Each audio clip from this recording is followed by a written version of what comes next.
പ്രിയ പ്രേക്ഷകർക്ക് സീരിയൽ ന്യൂസിലേക്ക് സ്വാഗതം. കൂടുതൽ സീരിയൽ ന്യൂസുകൾ അതിവേഗം ലഭിക്കുന്നതിനായി ഈ ചാനൽ സബ്സ്ക്രൈബ് ചെയ്യുക. ബെൽ ഐക്കൺ മറക്കാതെ ക്ലിക്ക് ചെയ്യുക. വീഡിയോ ഇഷ്ടമായി എങ്കിൽ ലൈക്ക് ചെയ്യാൻ മറക്കരുത്. നമ്മുടെ പ്രിയ പരമ്പരയിൽ സുപ്രധാനമായ വഴിത്തിരിവാണ് വന്ന് സംഭവിച്ചിരിക്കുന്നത്. മല്ലികയും രേണുകയും തമ്മിലുള്ള പ്രശ്നങ്ങൾ ദിനം പ്രതി കൂടി വന്നിരിക്കുകയാണ്. ഇതോടെ ഇനി എന്താണ് ചെയ്യേണ്ടത് എന്നുള്ള ചോദ്യം ബാക്കിയാവുകയാണ്.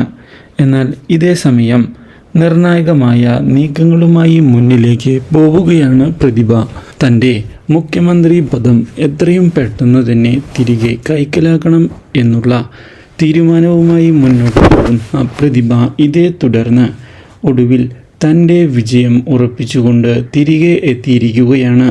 വീണ്ടും പ്രതിഭ മുഖ്യമന്ത്രിയാവുകയാണ് എന്നുള്ള വാർത്ത ഇതേ തുടർന്ന് അറിയാനിടയാകുന്നത് ഞെട്ടിച്ചു കളഞ്ഞിരിക്കുകയാണ് മല്ലികയെ. ഇതോടെ എന്താണ് ചെയ്യേണ്ടത് എന്നുള്ള ചോദ്യം മല്ലികയുടെ മനസ്സിൽ ബാക്കിയാവുകയാണ്. ഇതേ സമയം തിരികെ മല്ലികയെ കാണുന്നതിനായി എത്തുന്ന പ്രതിഭ തൻ്റെ ഈ തിരിച്ചുവരവ് ഒരിക്കലും പ്രതീക്ഷിച്ചിരുന്നില്ലേ എന്ന് ചോദിക്കുകയും തന്നെ പുറത്താക്കിയതിനുള്ള പ്രതികാരം ഇനിയാണ് താൻ ചെയ്യാൻ പോകുന്നത് എന്ന് അറിയിക്കുകയും ചെയ്തിരിക്കുകയാണ്.